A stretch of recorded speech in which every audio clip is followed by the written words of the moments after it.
जय भीम, जय संविधान। इससे पहले कि मैं पत्रकार इंतखाब आज़ाद अपनी बात शुरू करूं, मैं मुस्लिम नौजवानों या मुसलमानों से एक अपील करूंगा कि थोड़ी सी शर्म लिहाज करना सीख लो। आप लोग जानते हैं कि भारत में आपकी सबसे बड़ी ताकत क्या है। आपकी सबसे बड़ी ताकत इस देश के अंदर बाबा साहब डॉक्टर भीमराव अंबेडकर जी का संविधान है। संविधान है तो भारत के तमाम बहुजन सुरक्षित हैं, और अगर संविधान नहीं है, धर्म का राज होगा, तो फिर 2,500-3 हजार साल पुरानी उसी सड़ी गली व्यवस्था में आप लोग पहुंच जाओगे। शासक वर्ग जो मौजूदा हुक्मरान हैं, वो भारत के संविधान को बदल करके मनुस्मृति का राज चाहते हैं, और पिछड़ा वर्ग इसमें उनका सहयोगी बन करके गुमराह बना हुआ है। मुसलमानों, तुम्हारा मुस्लिम फैसला बोर्ड और जमीयत उलेमा हिंद तुम्हें सम्मान और सुरक्षा देने में हर एक मोर्चे पर फेल हुआ है।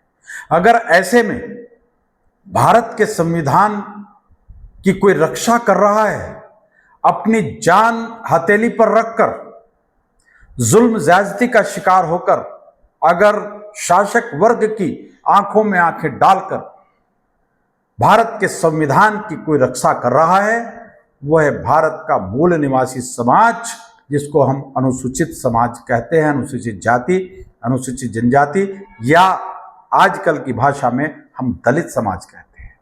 दलित समाज के साथ हमारा डीएनए का रिश्ता है। दलित समाज और हम, यानी हम भारत के मूल निवासी समाज के लोग हैं, और जब भी संकट हमारे ऊपर आया है, तो बहुजन समाज के लोग हमारे साथ सीना तान कर खड़े हुए हैं। जब भी संविधान पर आंच आई है, तब अनुसूचित जाति के लोग, दलित समाज के लोग मजबूती के साथ डट करके मैदान में आए हैं।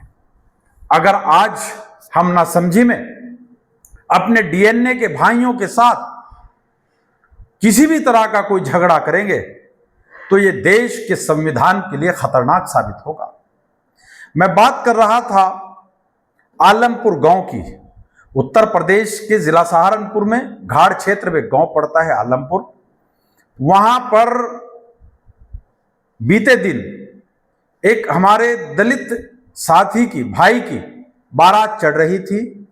वहां पर मुस्लिम समाज के बीच से वो बारात गुजर रही थी। किसी मुसलमान ने उस बारात का कोई विरोध नहीं किया। यहां थोड़ा सा कंफ्यूजन ये हुआ कि जो डीजे बारात में बज रहा था, उस डीजे पर एक मुस्लिम युवक ने डीजे वाले से कहा कि आप ये गाना नहीं, मेरी पसंद का फला गाना बजा दें, जो लोगों ने वहां से हमें बताया। उस पर डीजे वाला वो गाना बजाने के लिए तैयार नहीं हुआ। उधर से जो मुस्लिम युवक था, डीजे वाले और उस दोनों में तकरार पैदा हो गई, और उस तकरार का फायदा उठाकर वहां पर कुछ ऐसी मानसिकता के लोग जो दलित मुस्लिम भाईचारे को तोड़कर शासक वर्ग की मंशा के अनुरूप अराजकता का माहौल बनाना चाहते हैं, वो मुस्लिम पक्ष में भी हो सकते हैं, वो उधर डीजे वाले की तरफ भी हो सकते हैं। उन लोगों ने वहां पर आपस में मारपीट शुरू कर दी। झगड़ा दलित और मुस्लिम का नहीं हुआ, बल्कि झगड़ा डीजे वाले और उस मुस्लिम युवक के साथ हुआ। लेकिन जब तकरार होती है, जब कोई रार पैदा होती है, तो फिर उसको वो ताकतें जिन्होंने दलित समाज के लोगों को 2,500-3 हजार साल तक गुलाम बना करके रखा, जिन्होंने उनके मुंह के आगे हांडी बांध कर रखी, पीठ के पीछे झाड़ू बांध करके रखी, जिन्होंने तमाम तर सुविधाओं से इस भारत के मूल निवासी समाज को महरूम रखा, उन लोगों ने मौका उठाकर इसको दलित मुस्लिम का नाम देना शुरू कर दिया।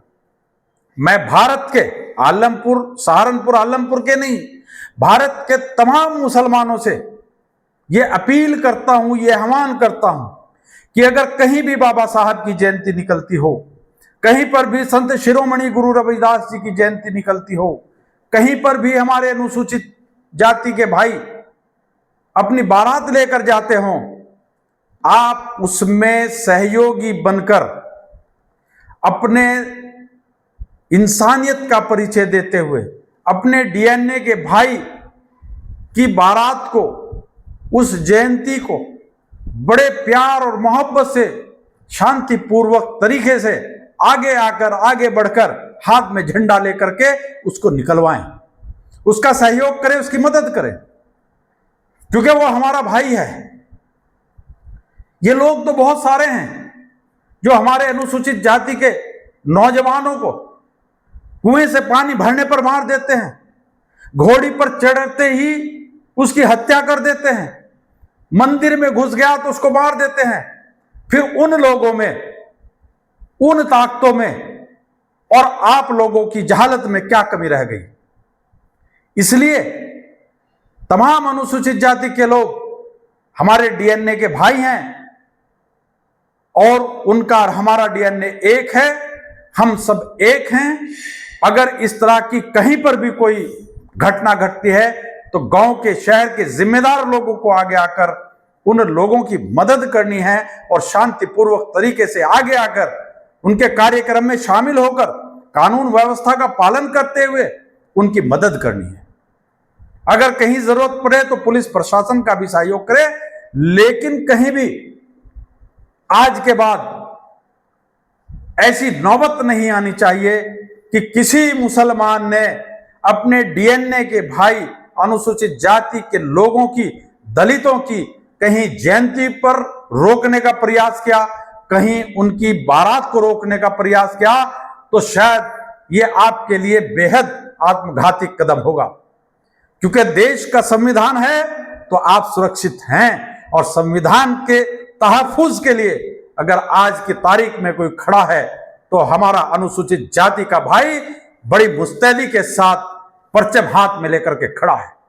हमें उसका सहयोग करना है, देश के संविधान को बचाना है, और देश के संविधान को बचाकर भारत के 140 करोड़ जो लोग हैं इनमें परस्पर भाईचारा स्थापित करके इस देश को खुशहाल बनाना है। तो साथियों, मैं पत्रकार इंतखाब आजाद इस घटना की निंदा तो करता ही हूं, लेकिन साथ ही इन लोगों से ये आह्वान और अपील करता हूं कि आइंदा भविष्य में इस तरह की कहीं से कोई खबर नहीं आनी चाहिए, और जो काम दुश्मन कर रहा है वो काम आपको अंजाम नहीं देना। क्योंकि सोशल मीडिया पर मैं देख रहा हूं कई आरएसएस मानसिकता के लोग, मनुवादी मानसिकता के लोग इसको दलित और मुस्लिम का नाम देकर दलितों और मुस्लिमों के बीच नफरत का माहौल बनाने का दुस्साहस कर रहे हैं। लेकिन मैं यकीन दिलाता हूं कि आइंदा से शायद हमारा कोई भी साथी, हमारा कोई भी डीएनए का भाई, चाहे मुस्लिम हो, पिछड़ा हो, दलित हो, वो इस तरीके की आपसी रंजिश नहीं करेगा। साथियों, आपने मेरी बात को ध्यानपूर्वक सुना, उसके लिए आपका बहुत बहुत शुक्रिया। और मैं पत्रकार इंतखाब आजाद आपसे निवेदन करूंगा कि वीडियो को शेयर करते हुए तहलका एक्सप्रेस चैनल को सब्सक्राइब करने का कष्ट करें। खुदा हाफिज।